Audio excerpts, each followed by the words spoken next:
Hi, pretty black girl. So the title of this video is Stop Focusing on Colorism, Texturism, and Featurism. Start affirming your beauty. This video is inspired by Lilac, one of my fellow subscribers. Thank you so much for the inspiration for making this video. And I'm excited to talk about this because I have so many things to say about this topic. And yeah, let's just start.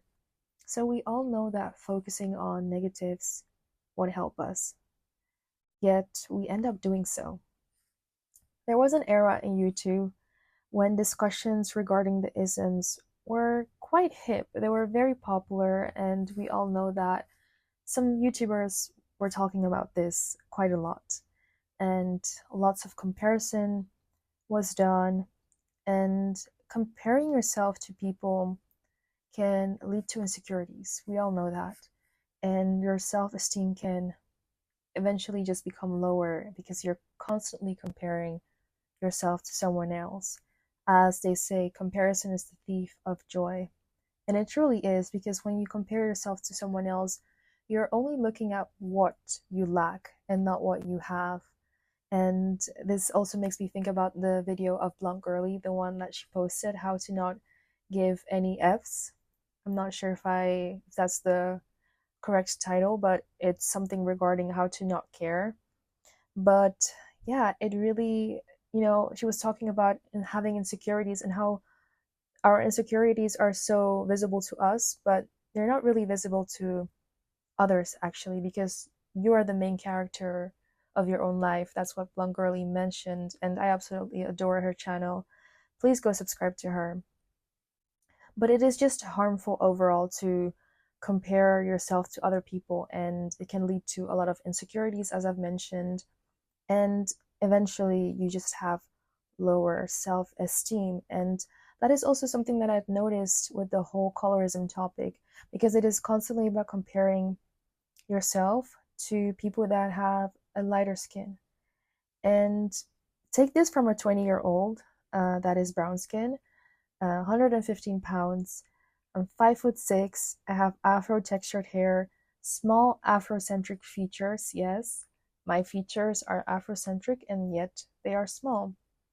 But I'm still very beautiful. I go through pretty privilege on a daily basis, and people admire my beauty. Like today when I went outside, I was wearing my cute little heels with jeans and with a brown vest, and there were some men, they were praising me. They were like, "Hi, pretty," and they were telling me beautiful. And I noticed, like, when I was walking, I got hyped up by two women, because I tend to walk like a model. I don't know why. It's just in my head. I'm on a catwalk, and I just put on my music and I just walk. And I got, you know, they were hyping me up as I was walking. That was the sweetest thing ever. That really was super kind of them to do that. They were just hyping me up as I was walking. I was crossing the street and they were like sitting on a restaurant, and that was just so cute. And I really felt seen. I felt appreciated. But I live in a Western society, and I've talked on this channel about how many times I've been praised for my beauty, and that is something that happens on a constant and, quite frankly, on a daily basis. So much so that I'm actually used to it, and it's a norm for me for people to praise my beauty. Um, it's just I actually my reality. It's what I go through on a daily basis. People either, praise me for my beauty, they tell me that I'm beautiful constantly, and for me, it's just this, it's normal for me. It's been a norm for me. But if you would, look at the whole colorism and texturism, featurism discussion, according to those people, I would not be seen as beautiful because I have tightly textured hair, right? And I have brown skin, and I have small features that are Afrocentric. So I wouldn't be the standard of beauty, because, for them, the standard of beauty is having looser hair or, light skin, because that's constantly what they're comparing themselves to. And that is far from the truth. We see so many beautiful women that are deeply melanated and that have broad features and tightly textured hair, but yet there's so much beauty in their appearance. And I'm going to talk about that as well very soon. But I think you should really just get yourself a journal to start affirming your own beauty, because remember that your own beauty is really just unique to you. You know, you have to think about it, from a also from a different lens, from a lens of, I have my parents that, brought me to this world. And this also reminds me of something that had happened, because there was this lady and she was absolutely praising my beauty as I was working. She's from Latin America and she was speaking to Spanish in Spanish with me. And she was praising me for my beauty. And I was like, thank you so much. And I told her, thanks to my parents. I don't know why I said that. I think she said something and that was my reply. I can't remember what she exactly told me. And then she told me, no, thank God for that beauty that of yours. We should always thank God for everything. And while I do agree with her statement, I still thank my parents, because they came together and they decided to create me, and I'm grateful for them, that they gave me those good genes of them. And my mom tried her best to eat healthy and stay active, and it led to a great outcome. And not to say that eating healthy and exercising can bring someone into this world that is beautiful. No, it really is. I will say God helped. Absolutely. And I'm absolutely grateful for my beauty. But I just really think, you should look at it from a lens of my parents. I think that, you wouldn't say that your mom is not beautiful, right? You would absolutely admire her beauty. Most women always look up to their mom for beauty. At least I do. And I know fellow of my friends do as well. But, you look at your parents and you look at the generations before them, and your family lineage. That's something that is beautiful, and that resulted into you being created. So you appreciate the generations of beauty that were before you, and that way you also appreciate your own beauty, if that makes sense. But look at yourself in the mirror.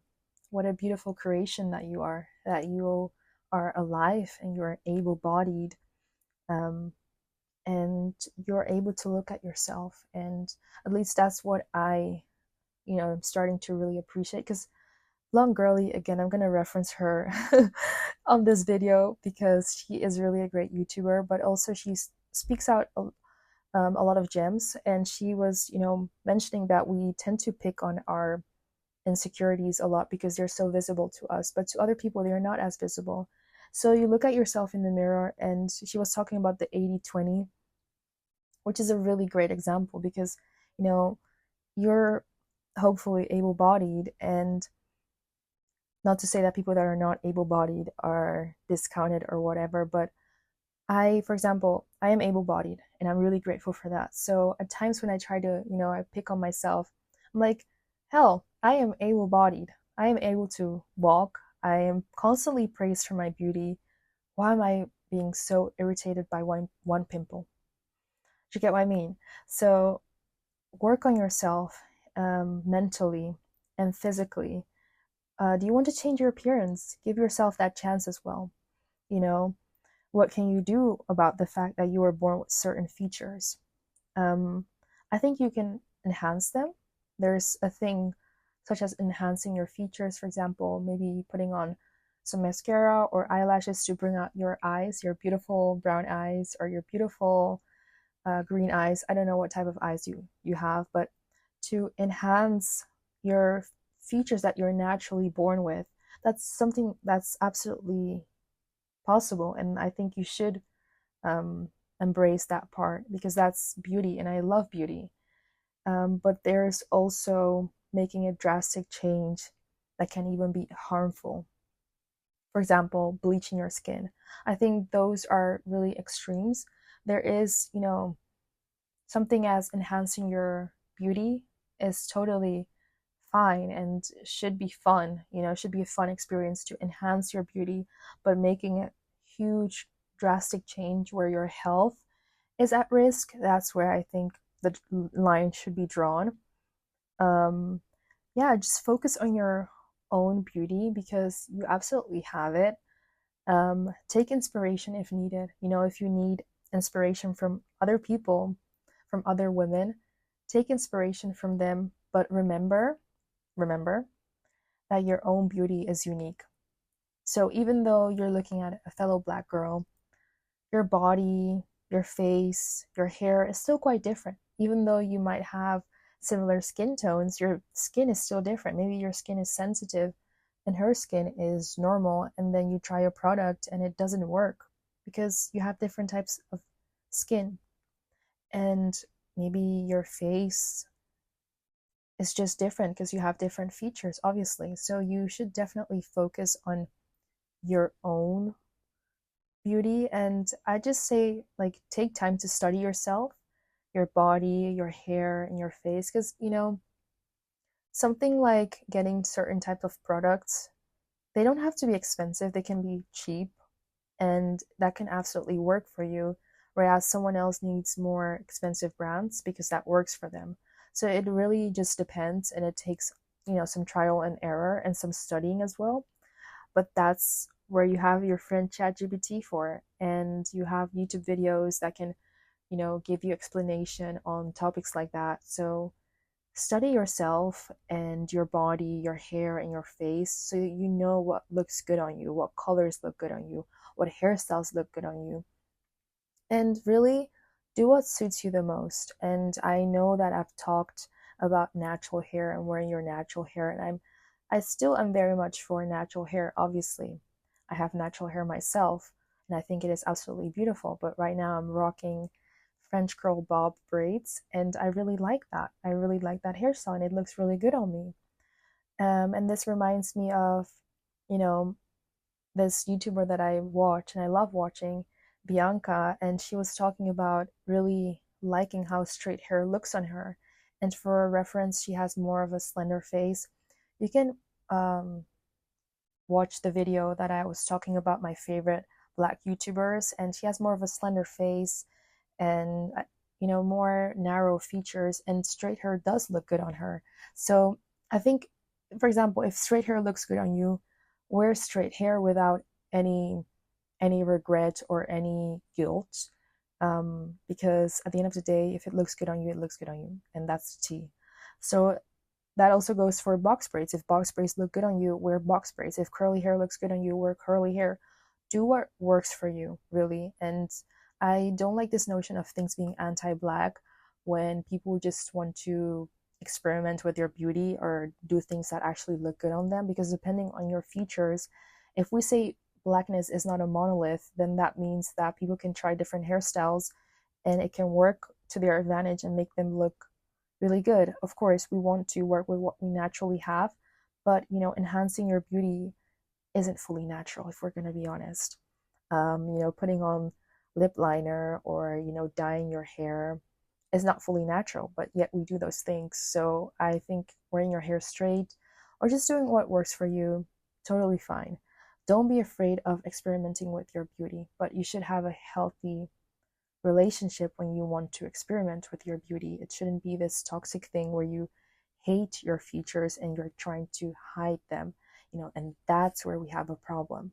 There is no problem with trying different hairstyles and wanting to look different, kind of like cosplaying in a sense, in a good way, good cosplay. There's no problem with that, but the problem is you have to draw a line where you're kind of masking yourself. And also, what is the intention behind it? Is your intent to enhance your beauty and to look really good in a different hairstyle, or is your intent to cover up your beauty? Because there's two ways to go about it. And you know what, even if your intent is to cover up your beauty, that's none of my business at the end of the day. But I do think on the long run, it can be harmful and it can make you feel really bad about what you look like naturally. And that's what we don't want. We want to just work with what we have naturally and, yeah, make yourself feel the best and be the best version and look like the best version of yourself. But with that being said, when you focus on your beauty, isms are not even in your radar, to be honest. Like, I've not really even thought about an ism, and maybe just because growing up, my mom affirmed my beauty a lot. The people around me affirmed my beauty because I was a really cute girl as I growing up, so that helped a lot. But just people around me constantly affirm my beauty. So maybe that's why I never really thought about it. Because even though I had coarse hair, my mom would braid my hair constantly, so it wasn't really shown. But even though, still, I was a brown skinned baby and I had the features that I had, and still people affirmed my beauty in a Western society for that fact. So that just goes to show that beauty is just so abundant. That's just the reality is. In reality, beauty is abundant, meaning a light skin is beautiful and dark skin is beautiful, and every skin in between is beautiful. Tight coils and loose curls are beautiful, and small features and broad features are also beautiful. So just beauty is so abundant, and it really is just on a spectrum. It can just look so diverse, and it can all be deemed as beautiful. A lion is beautiful and a tiger is also beautiful, right? But they both look different. A dog is beautiful and a cat is beautiful. Even in nature, we can see the different types of beauty. So why can't you see the same beauty in yourself? You know, in nature, for example, we look at the butterflies and the flowers and how diverse they look like. They don't all look the same, right? Have you seen a flower that looks the same? No, a rose is beautiful, and so is a rose that has a different color. I can't come up with names of different types of flowers. A sunflower is beautiful, and a rose is beautiful as well. And some people have a preference, as we talk about having preferences when it comes to light skin, but some people also have preferences for dark skinned women. So it's like there's beauty is abundant, and you really shouldn't be stressed or worried about other types of beauties being appreciated, because at the end of the day, if you question yourself, what do I like? The thing is, the truth is that you may not like every single thing, every single type of phenotype.